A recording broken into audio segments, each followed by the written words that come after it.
Hello everybody, welcome to the Youth in Philanthropy formal celebration for this year. For those who don't know, I'm Catherine Brown, CEO of the Foundation. I met most of you in March this year. So thank you all for joining us, and I hope everyone is safe and well during this challenging time. And for those of you who are doing VCE subjects, best wishes for your studies. It's really been so impressive to see how resilient young people have been during the COVID-19 pandemic. So good luck. To acknowledge that our webinar is being held from Melbourne on the lands of the Wurundjeri and the Bunurong peoples of the Kulin Nation, and I acknowledge them as traditional owners. I would like to pay my respect to the elders, past, present and emerging. I firstly just wanted to say a few words about the Foundation's work since I saw you all in March. You were the last in-person event we held, so it is a very fond memory for me. A community foundation like the Lord Mayor's Charitable Foundation, which has been built up by many donors over many years, pooling donations and bequests, is here to respond to big community challenges and to disasters such as the Black Summer bushfires and the COVID-19 pandemic. So we have stood up and recast some of our granting and made the COVID-19 response a very top priority. To date, we've made more than $2 million in grants to charitable organisations across 4 different streams that we identified where support would be needed. So first of all was responding to the health impacts of COVID-19, and we funded the Alfred Hospital and Monash University for 2 very key treatment and clinical guideline projects. Then we also looked at scaling up community services to meet demand, and we're still funding in that space, particularly for online services like Ask Izzy, which is an info exchange, health and community services information site. And they're experiencing massive demand and also finding that people who have been affected by COVID-19 from an economic point of view are accessing services for the first time. So it's a very challenging time for many people in terms of employment. And then also, of course, housing becomes at risk. And so Justice Connect's Dear Landlord service, we've also funded to step up and expand, and that helps people stay in their housing. So we're just continuing to watch for opportunities in those areas. We're also very concerned about the resilience of the charitable sector generally, and I'll talk about that in a moment. But it's critical for Australia that we do have a strong charitable sector when times are tough. And then on a more hopeful note, we're funding what we're calling Building Back Better, which is the COVID-19 recovery. So we're saying in this, as we come through the pandemic and the economic and social consequences, can we look and do things better? So can we invest more in social and affordable housing and create jobs and actually address homelessness? Can we do more on the clean energy transition and also create jobs at the same time? Can we use social enterprises more in our recovery? So they're all areas that we're also funding. So in terms of charitable sector resilience, I see the charitable sector as our social and environmental safety net. We have Medicare to be our health safety net, but the charitable sector covers many other issues. There was very recent research by the Centre for Social Impact from the University of New South Wales with SDA titled Taken for Granted, and it really shows that the demand for services is expected to increase, services that charities provide, especially as unemployment grows. And it also highlights something that people perhaps don't realise, and that is charities are a major employer in Australia. They employed 1.31 million people. That's 1 in 10 working people in Australia. So it's very significant. It finds that charities employ more people in the mining and manufacturing sectors combined and are key players in Australia's economy, contributing the equivalent of 8.5% of direct and indirect value to GDP, and they should be an important source of job growth. So in order to build the resilience of the charitable sector, we've been funding particularly digital transformation and capability, and we have a very interesting project going to the board next week in that space.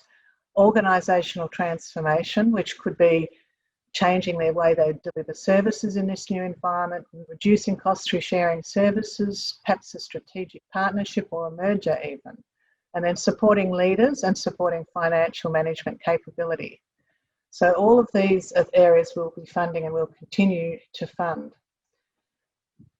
So that's a brief overview of what we've been working on, but now I'd really like to introduce Hugh de Kretser, who is the Executive Director of the Human Rights Law Centre. Hugh was a board member of the Human Rights Law Centre when it was established in 2006 and joined the staff team in 2013 as Executive Director. Under his leadership, the Human Rights Law Centre has more than tripled in staffing and resources and continues to extend its positive impact on human rights in Australia. Hugh's been an outstanding leader for the centre. Hugh started his legal career at the law firm Mallisons and then began working to protect and promote human rights as the manager of the Brimbank Melton Community Legal Centre and the Executive Officer of the Victorian Federation of Community Legal Centres. He serves as a Director of the Victorian Sentencing Advisory Council and a member of the Advisory Board of the University of the Melbourne Law School. So welcome, Hugh. Thanks so much, Catherine. Good morning, everyone, and thanks so much for the invitation to speak to you this morning. So I was raised here in Melbourne in a stable, loving family. I went to a good local primary school, a private high school, Camberwell Grammar, and I understand that the students from Camberwell Grammar are involved in the Youth and Philanthropy program, which is fantastic to see. And then I went on to study law and arts at Melbourne University. My dad migrated from Sri Lanka as a child, and when I grew up, I had some experience of feeling different from other kids at school, but it was still a very privileged, lucky upbringing. And as Catherine said, after university, my first job was in one of the top corporate law firms, and it was a very good introduction to one side of our legal system, but it was never where I wanted my career to lead in the long term. So after a few years, I took the opportunity to do a secondment. A secondment is essentially to go on loan. The law firms loan their lawyers out to community legal centres and other organisations, and so I went to a community legal centre called the Brimbank Melton Community Legal Centre in Deer Park in Melbourne's outer west. And those first 6 months where I worked there were where I really started to properly understand human rights for the first time. We worked with people dealing with injustice and disadvantage on a daily basis, people facing family violence, grappling with the consequences of sexual assault, struggling with mental illness. We help prisoners, victims of crime, refugees, people in poverty, people facing homelessness, people in ill health. The need for legal help was huge, and justice was often really hard to find for those people. Every day we had to make tough decisions about how much we helped people, who we helped, because every hour that we spent with that person was an hour that we couldn't spend helping other people who were asking for our help, and more importantly, other people out there in the community with legal problems who didn't even know how to get help for those problems. I loved the work. I left the law firm and got the job managing that community legal centre and spent the next 3 years of my life working there. And through my time there, I saw really compellingly how the law can empower people, how it can help people, how it can uphold people's dignity, but also how it can entrench disadvantage and disempower people. And the injustice that I saw daily in my work there really motivated me. That's why I changed my career and took that job managing the centre. And it continues to motivate me. But instead of addressing injustice on a case-by-case basis through individual client service delivery, sometimes in band-aid solutions, I became really passionate about fixing the system, fixing the laws and policies that produce injustice or that allow injustice to continue. And that's really why I've ended up working at the Human Rights Law Centre, because our work is all about changing laws and policies to better protect people's human rights in Australia and beyond.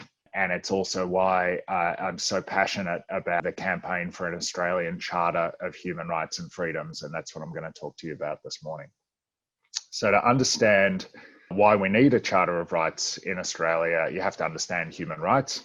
And just very briefly, I'm sure many of you are familiar with the concept of human rights. Human rights really are the rules that governments around the world have promised to comply with to ensure that every single human being, no matter who you are or where you are, that every single one of us can lead a decent, dignified life. They're rules like the right to be heard, to be safe, to vote, to stand for elections, to have food, water, a reasonable standard of health, education, and more. When we go to see our friends and family, we enjoy our freedom of movement and freedom of association. Freedom of association is enjoyed when we join a sports club or a union or a political party. When we protest, we enjoy our freedom of assembly and expression. When we go to church, a mosque, or a synagogue, we enjoy our freedom of religion. When we access jobs, goods, or services without any disadvantage or discrimination because of who we are, we enjoy our rights to equality and our rights to non-discrimination. Under international law, most human rights can be limited or restricted, but there's rules around when governments can limit human rights. And these rules basically say that a government has to have a good reason for limiting a human right, and it has to limit that right in the least restrictive way to achieve that reason. And I'll come back to that in a sec. Human rights are in everyone's mind at the moment. The pandemic is impacting on all of our rights in ways in Australia that we really did not contemplate. And it is unprecedented, the impact on human rights, not just in terms of the impact on people's right to life and health. And obviously we are very sadly seeing many people dying from the virus and many people suffering serious illness because of the virus. But also human rights are being limited by the way governments are responding to the pandemic to protect our life and our health. And so government rules to respond to the pandemic are restricting our freedom of movement, our right to protest, our right to work, to go to school. Our kids in my family just started back at school in person for the first time yesterday in many months. Our rights to see our friends, family, and more. When I was in the US earlier this year, and when we came back, my family and I were detained in a hotel for 2 weeks in quarantine. Again, a limitation of our right to freedom with a good reason to protect against the risk of COVID spreading in our community. So the decisions governments are making at this time are agonizingly tough. How to protect lives, how to save lives without destroying livelihoods. But human rights can really act like a compass to guide governments and to guide all of us in working out what are the right decisions, what are the right actions, what are the right policies to respond to this pandemic. And again, it's that focus on saying you must only limit rights if you have a good reason for it, in the case of the pandemic, to protect life and health. But you must, if you're going to protect life and health, you have to use the narrowest restriction to get that job done. And that's a really important test, and it's really useful for governments and for all of us to understand where that balance should lie. So human rights have got a very long history going back centuries, but really the modern human rights movement started after World War II. And after the horrors of World War II, the international community came together and said, never again, and wrote the Universal Declaration of Human Rights, what really is one of the pinnacles of human achievement. A remarkable document that Australia played a really key role as one of the few nations part of that committee drafting that Universal Declaration that was then endorsed by the world community, and then became translated into 2 key human rights treaties that successive Liberal and Labor governments have signed and ratified. So Australia has said to the world community, we're going to stand up for human rights and we promise to comply with human rights. But the problem is Australian governments are meant to then implement those rights that we've promised to comply with at international law in our local laws here in Australia. And that's where the problem lies. In our local system of laws, we have gaps in our human rights compliance. So freedom of speech and freedom of association are only partially protected. Our right to privacy is only partially protected. Our right to freedom of movement is only partially protected. Our right not to be locked up unfairly is only partially protected. At the state and territory level, we do have some charters of rights. Here in Victoria, we have a Charter of Rights that applies to the Victorian government. Queensland's just got a Charter of Rights and the ACT has one. But we have no national or Australian Charter of Rights and Freedoms, and we're the only Western democracy not to have one, and it matters. It makes a difference. So we live in one of the safest, most prosperous countries in the world, and we should celebrate that fact. And for many of us, human rights are things that we just take for granted in our daily lives.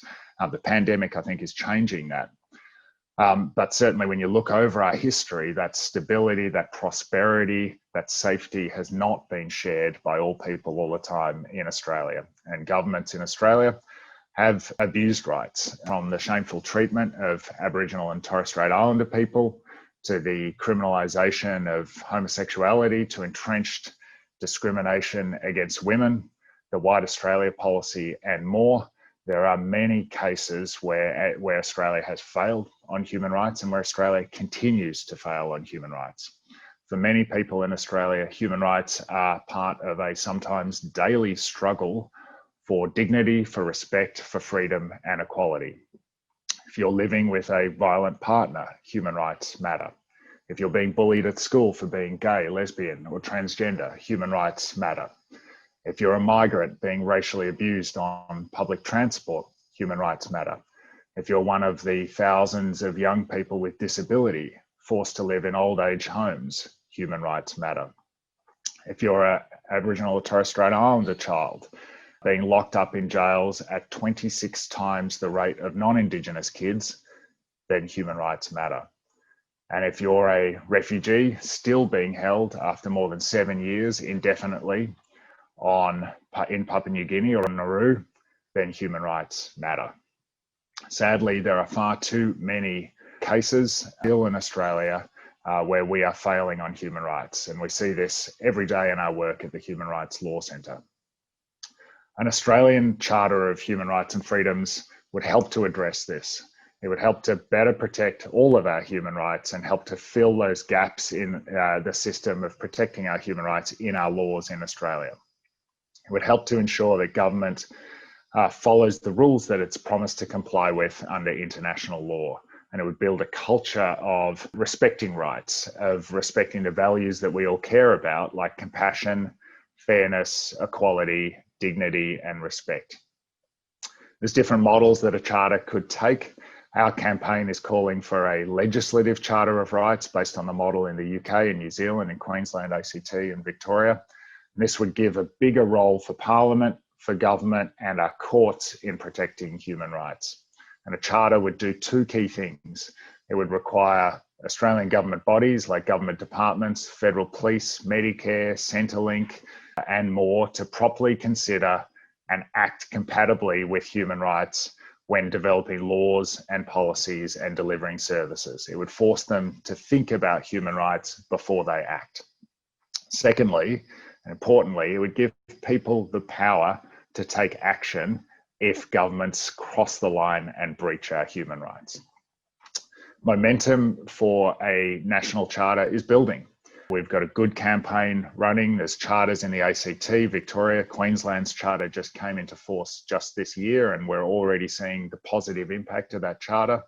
But we need more people to get involved and get behind the campaign. And if you want to lend your support, there's a campaign website, charterofrights.org.au, where you can sign up to support the campaign and stay tuned for campaign updates and actions that you can take to show your support for human rights. And we want students to get involved behind the campaign, including by helping to write the preamble for the model charter that we're preparing. And a special shout out to the Melbourne High students who've been talking to us about that project. At their heart, human rights are about the relationships and the communities that we want. And we treat each other with respect, with dignity, with decency, with compassion, and with justice. When all of our rights are understood and protected and upheld, our communities are stronger, safer, and better. And I just wanted to end by just commenting on this program. I think older people sometimes criticize younger people for being too self-focused or disengaged and disconnected, not caring or not caring enough. My experience in doing work with students over the years has been completely the opposite. And events like today, the projects that I've seen you all supporting really confirm that view. The care that you're showing for your community and your environment through the Youth in Philanthropy program is inspiring. It sparks hope and it sparks action in others. So thank you for what you're doing. Nothing changes if people don't take action. And whatever you do in your careers, wherever you go in your lives will be more rewarding and more meaningful if you continue to take action to make our country, our environment, our world a fairer, a more sustainable and a more compassionate place. So thanks to you, and I'm happy to take questions about any of the things I've talked about. Thank you, Hugh. That was a wonderful overview.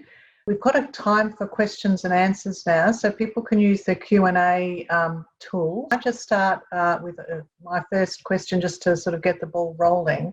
You talked about fixing the system and creating laws and policies that overcome injustice. And I was just wondering, what are you most proud of in the work that you've done?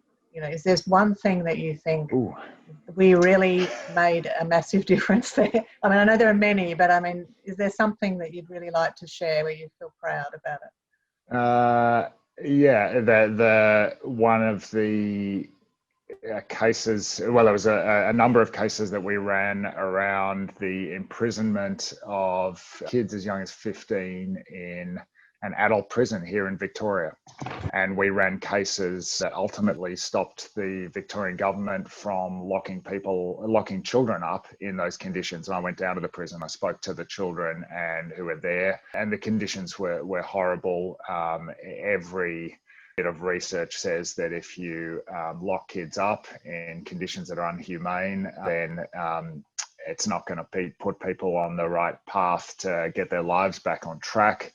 And so it was critically important that we stop that. And it was also important in the context of what was happening in Australia. So we had the same thing happen in Western Australia, where there was trouble at the youth jail there, and the government responded by transferring the kids to the adult prison. It happened in Dondale in the Northern Territory, and we saw the horrors exposed there by Four Corners and by advocacy by people and journalists and lawyers up in the Territory to expose that. And then it was happening here in Victoria as well. And so, yeah, we took action. We used the Charter of Rights, the Victorian Charter of Rights. It was really the high point, the best charter case that was brought. And it made a difference and continues to make a difference. And so, yeah, that's one of the proudest moments of my legal career. Yeah, that's a very, very powerful, important piece of work. I've got a question here. Recently, people have used the reason of human rights infringements as to why they don't have to wear a mask during this COVID period. If we enact a Charter of Human Rights, how do we ensure that it's not used as a divisive tool by some individuals? That there is a balance of the individual considerations as well as that of the greater good? Yeah, excellent question. The tweet that I've ever put out that has got the most number of retweets was one about masks and human rights. And so we had people, there's that footage of the woman in Bunnings saying, I've got a human right not to wear a mask. That is not correct. I'll put it politely. There are issues around, you need to be careful with any law, but where there was community transmission in Victoria, where the medical evidence supported wearing a mask, a very small limit on someone's personal freedom by having to wear a mask for a very good reason, saving lives and protecting health. When you apply that test that I spoke about with the Charter of Rights here in Victoria, there is no way that law breached human rights. But you do need to think about people who have medical conditions. You need to think about people who are deaf or hard of hearing, and so need to look at people's faces to assist with their communication. And so any law has to have exemptions, and the Victorian law that was introduced had sensible exemptions. And so, yeah, our view was it's very clear it's not a breach of human rights. And that test that I spoke about saying if you're going to limit human rights, you have to have a good reason for it, and you have to use the lowest level of restriction needed to get the job done. Would be built into any Charter of Rights and is built into the New Zealand, UK, Canadian, South African, Victorian, Queensland charters. And that's the model we would have. And it's the model which we want at the Australian Charter. And it's the model which helps to filter out the things that are not a breach of human rights and the things that are a breach of human rights. Thanks. It's a very interesting area We're living a very interesting experience, aren't we, in terms of the tensions between freedom and individual and community sort of needs and freedoms. So there's another question here around why do the other states not have a charter of rights, and it might be useful if you could explain some of how law happens in Australia. Sure. Yeah, I mean, you can go back to our time of federation when they brought all the colonies together and they had this debate around should we put human rights protections into the Australian Constitution, and they decided not to. And part of the reason they decided not to, quite explicitly, was because they did not want to give rights to minorities. They did not want to give rights to Chinese people. They did not want to give rights to people who were not from the dominant Anglo-European, there was very British, Irish predominant culture there. And so they explicitly said, we don't want a Charter of Rights in our constitution in Australia. And over time, there has been attempts to get charters of rights in Australia, either at the state level or at the federal level. The best chance we had at the federal level was under the Rudd government in 2009. And the Rudd government set up a national consultation, which went around Australia. I think there was 66 roundtables that they held in 52 locations. They received 35,000 submissions. They even went beyond the people who were choosing to talk to them and said, we're going to do market research about what people think about human rights. And what they reported on through this committee process and this inquiry was that it was very strong support from Australians for better human rights protection by our parliament, by our courts, and also better by our government, and also better human rights education. But for political reasons, as the Rudd government was sort of in really difficult political waters for very different reasons around climate change and things like that, they decided not to go ahead with this reform, even though there was strong support for it and a recommendation, and the Attorney General strongly supported it. So that was our best chance. And so it's really been about politics that the reason we don't have a Charter of Rights nationally or a Charter of Rights in every state and territory. And we're trying to change that. And I think it's things like, it's when people realise the impact of human rights on other people in Australia. So I think for too many of us, human rights are an issue that happens overseas to other people. It happens in places like North Korea or, the Democratic Republic of the Congo or in Syria. And they don't think our human rights are things that are affecting us here in Australia. But if you work with people in the Aboriginal community, work with migrants, work with people seeking asylum, you know that our protection of human rights here in Australia needs to be improved. And one of the silver linings of the pandemic, I think, is that it's making people think about human rights in ways that they have never thought before about why can't I go outside? Why can't I travel more than 5 kilometers outside of my home area? Why can't my kids go to school? We were locked up in a hotel for 2 weeks after we came back from the United States. Again, these are things that are putting human rights front and center in people's minds, and that's a good thing. And it's good that we're having a public debate about it, and it's good that federal politicians are saying, why is the Victorian government limiting freedom of movement when there is a Charter of Rights here? And the charters really provide that test to balance rights and make those hard decisions the right decision. So maybe just time for one last question, really following on that. You talked about Australia's failing in human rights in a few areas. Which would give you the biggest concern? Which is our weakest point? Yeah, I mean, there's no one. Might be a hard question. It's a hard question. We're doing some work now with the UN where Australia is being reviewed by the UN Human Rights Council in January, and it's basically a peer review by other countries. And we've worked with other organisations to produce a report that's been endorsed by 200 organisations across Australia, where we have to summarise Australia's human rights record in a 20-page report. So it's a hard thing to do. Challenge. But some, and we have to prioritise the things that we advocate about. So I can tell you what some of the key issues are. Obviously, our treatment of people seeking asylum and refugees is one of the worst in the world. It really is. Australia's thumbing its nose at international law, indefinitely detaining people. Our laws allow kids to be indefinitely detained, and the conditions various bodies have investigated, including us, and they are inhumane and degrading, and it causes intense harm. And so that's one area. Obviously, our treatment of Aboriginal and Torres Strait Islander people is been a ongoing disgrace, particularly over imprisonment of Aboriginal and Torres Strait Islander people, but also looking at things like life expectancy, infant mortality, education, housing, and the like. Our treatment of people with disabilities continues to be poor. Climate change is an issue that we will be working on more.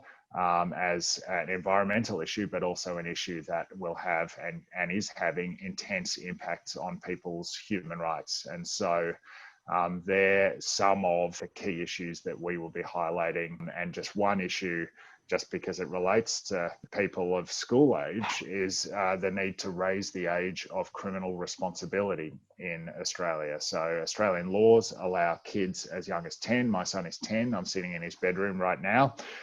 He's in grade 5 at primary school. So children as young as 10 can be arrested, charged, prosecuted, and locked up in Australia. Who's being locked up under these laws? People aren't being treated equally under these laws. So about 65% of the kids who are being locked up aged 10 to 13 are Aboriginal and Torres Strait Islander kids. So a really blunt, counterproductive law that is completely out of step with international human rights standards that needs to change. We've got a campaign working with Aboriginal and Torres Strait Islander partner organisations called Raise the Age, and that's one of the key things we'll be raising with the UN as well. Thank you. Well, I mean, there's a lot to do, isn't there? But that was just a fantastic explanation, and I'm sure all our Youth in Philanthropy participants have learnt a lot from what you've explained. And I think from our point of view, it's been an honour to support the Human Rights Law Centre and the work you're doing. We're right there behind you. Thank you, and we're really grateful for the support. And for the students, our organisation relies entirely on philanthropic support from donations from people in the general public who care about, who are passionate about human rights, and we can't do our work without it. And so as you go about your philanthropy projects and in your future life, know that the work, that kind of work makes a difference, and organisations like ours simply cannot operate and have the impact that we want to achieve on human rights in Australia without support from people like you. So thank you, and thank you to the foundation as well. Thanks, Hugh. So now we're going to hear from Evonne Lu. Evonne is a Year 10 student from MacRobertson Girls High, and she's going to share her insights from the year of participating in Youth in Philanthropy and what she's learnt. So welcome to Evonne.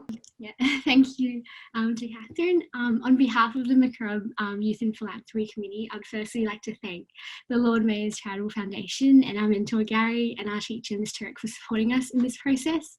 And today I'll just be mainly talking about my experience and how we came to make the grant recommendations that we did make. So our experience due to the sudden COVID-19 restrictions, as I'm sure is similar to many other committees, was definitely not a linear path. But overall, I feel like the experience was really insightful and provided us with an opportunity that was like no other, and helped us to foster a spirit of collaboration and discussion throughout the whole entire process, and really ingraining skills of leadership, teamwork and community. So originally these Youth in Philanthropy meetings were meant to be conducted face to face, but as many of you are aware of this year's circumstances, it dramatically changed to online interviews, but it was amazing to see that everyone was able to adapt so quickly to these meetings, and it was wonderful to be able to engage with all of the different organisations through asking questions. And although there were some barriers such as technical difficulties that we had to overcome, overall it was just a really amazing experience to be able to really try to develop these critical thinking skills that allow us to understand and engage directly with these organizations. And we were able to form a really deeper connection, and it was really wonderful, I think personally for me, to see the passion that all of these organizations and the people within these organizations had for the field of education and employment and everything, and how much like passion they brought to their work in that field. And I think predominantly with like insights, I feel like this was an amazing opportunity to develop critical thinking skills and really fostering that understanding of how the flow and effect works of our actions. And I think it was all about learning about the behind the scenes of grant making and the process of understanding how these charities work in general. And what I love about the Youth in Philanthropy program, which I was like thinking about over the past few days, is that it simultaneously empowers young people and charities at the same time. It not only equips charities with the financial assistance to thrive and continue the amazing work they do, but it also equips young people, which I feel many of the committees would also share my experience and understanding with this, is that it has equipped us with these skills that we wouldn't have been able to acquire in any other form, like skills for the workplace, such as being able to collaborate and adapt and to really work inside and look into organisations and the behind the scenes of these processes. And now quickly talk about our grant recommendations. So how we reached our recommendations was based on a bit of a 3-tiered system where we based it on different factors. And one of the main things was where the need was the greatest. So we would look at the financial history of these organisations and look into where they were actually getting their other funding from and whether or not they really needed our help in order to achieve the great things that they were doing. And another thing that we really looked into was looking and analysing which project had the greatest anticipated impact. So obviously all of these projects have a great impact in their communities, but we were trying to look into ways so that we can really support and give finances to the places that needed it the most. And in particular, the project proposed by Opening the Doors, which was to fund scholarships for Indigenous young people, was one of the ones that really stood out to us, because we really believed that that was an impact area and a community and a demographic that we really, really wanted to impact on. And then so we allocated most of our funds towards that, with like $5,500 there. And I think the main takeaway from this is that even though this year has definitely been a year of first for the MacRobertson Girls High School Youth and Philanthropy Committee, this has been such a memorable experience through which we gained invaluable skills and insights into the world of charities, and was first experience in being able to create an impact in a way that was previously unbeknownst to us. And it was a first in transitioning to online programs, and definitely a first in learning how to impact communities and create change through digital connectivity. And despite being in the comforts of our home and really distant from each other, I think what we all hold as Youth in Philanthropy participants is a shared experience of leadership, community, and a hope that young people will be future change makers. Thank you. This is the sort of coming to the end. Sadly, we don't have the certificates to give out to you, but they are really fantastic, and they're definitely things you need to keep with your CV and show what you've learned and the new skills you've gained. I'd like to thank all of the students and the schools, teachers and coaches for your support and contribution to Youth in Philanthropy this year. It has been a strange year, but it's been quite fantastic the way the charities have been able to meet online and share their thoughts and aspirations and answer questions. And I really think the teachers and the coaches have been outstanding this year in supporting the program. I think to complete Youth in Philanthropy, it's a sort of unusual project or experience in a way, because it's real. You're actually giving to real charities with real money, and you're making recommendations to our board that are serious. And, you're getting to see some very, very successful but also really effective charitable organisations working. And, that is the real world. So I hope you sort of take it on board that this is a real experience and you can really apply everything you've learned as you go on in life. I noticed Hugh talking about law and the way you can be a community leader and a change maker in law. And I think no matter what career you choose, whether you're a health professional or whether you're an ethical business leader or a teacher or a digital entrepreneur, scientist, hospitality, media, so many areas, there's always an opportunity to make the world a better place and to really think about how you can add value in terms of social and environmental issues. Just up to you to add that into your approach to life, really. So best wishes to you all, and we hope we stay in touch, and it would be wonderful to have a really dynamic YIP alumni giving circle. They're really exciting places to be, and thank you all so much for this year. It's been really wonderful, and thank you to Suzanne for her fantastic leadership in keeping Youth in Philanthropy going in this different medium. So well done, and look forward to seeing some of you next year and really wishing you all the very best for the future. Thanks.